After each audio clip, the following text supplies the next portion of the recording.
Bonjour, bienvenue dans la capsule numéro 1 de votre chapitre 7, Corps pur et mélange. Vous retrouverez ce chapitre dans votre livre, page 18. C'est le chapitre 1. Une espèce chimique. La matière est constituée d'entités chimiques, molécules, atomes, ions. Une espèce chimique est donc un ensemble d'entités chimiques identiques. Exemple d'entités chimiques, l'eau, l'acide acétique, le cuivre, le chlorure de sodium. Corps pur. Qu'est-ce qu'un corps pur? Un corps pur est composé d'une seule espèce chimique. Vous pouvez avoir des corps purs à l'état solide, par exemple l'or, le chlorure de sodium. Vous pouvez avoir des corps purs à l'état liquide, par exemple l'eau, l'éthanol. Et des corps purs à l'état gazeux, dioxygène, hélium. Vous vous retrouvez aussi en présence de mélanges. Donc un mélange, lui, est constitué d'au moins deux espèces chimiques. Et il peut être homogène si on ne distingue aucun constituant à l'œil nu, par exemple l'eau salée, sirop à l'eau, l'acier. Et il peut être hétérogène si on distingue au moins deux constituants à l'œil nu après agitation, par exemple l'eau boueuse, le gravier, la vinaigrette. Cas des liquides. Donc nous avons mélangé dans un tube à essai de l'eau et de l'éthanol et nous remarquons une seule phase. Ces deux liquides sont donc miscibles et ils se forment un mélange homogène. Nous avons mis ensuite dans un tube à essai de l'huile et de l'eau, nous remarquons deux phases. Ces deux liquides sont non miscibles s'ils forment un mélange hétérogène. Comment identifier une espèce chimique? Alors nous pouvons identifier des espèces chimiques par des grandeurs physiques. Par exemple, température de changement d'état, température de fusion, température d'ébullition, masse volumique. Température de changement d'état. La température de fusion est la température à laquelle une espèce chimique fond, passant ainsi de l'état solide à l'état liquide. Par exemple, passage de la glace à l'eau. La température d'ébullition, elle, est la température à laquelle une espèce chimique bout, c'est-à-dire qu'elle passe de l'état liquide à l'état gazeux. La température de changement d'état d'un corps pur est constante, alors que celle d'un mélange ne l'est pas. En TP, nous avons tracé ces courbes et nous avons pu observer que dans le cas de l'eau pure, ici, on avait quelque chose de constant. Donc l'eau pure, sa température de fusion est de 0 degré Celsius. Et nous avons remarqué que pour l'eau salée, on a une légère pente. La température de changement d'état d'un mélange n'est pas tout à fait constante. Masse volumique. La masse volumique ρ d'une espèce chimique est égale au quotient de la masse m de cette espèce par son volume V. ρ va être égal à la masse divisée par le volume. Vous pouvez utiliser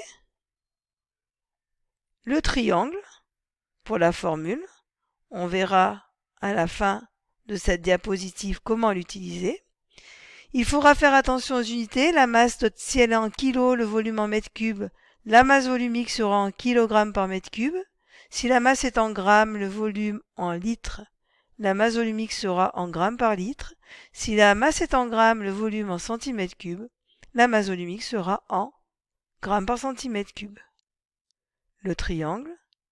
Vous vous rappelez, vous avez une relation mathématique entre ρ, m et v.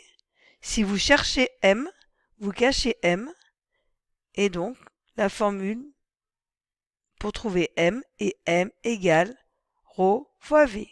Si vous voulez v, vous cachez v, et vous avez la formule mathématique v égale m sur ρ. Petit rappel, un décimètre cube, c'est 1 litre. Un centimètre cube, c'est 1 millilitre. Et donc, 1 gramme par centimètre cube, ça sera égal à 1 gramme par millilitre. On peut aussi faire des tests chimiques pour identifier des espèces chimiques. Alors il y a différents tests chimiques au programme de votre année de seconde, des tests que vous avez déjà vus au collège que je vais rappeler ici, et vous pouvez aussi aller voir les capsules 2, 3, 4 et 5 de votre feuille de route. Test d'identification de l'eau.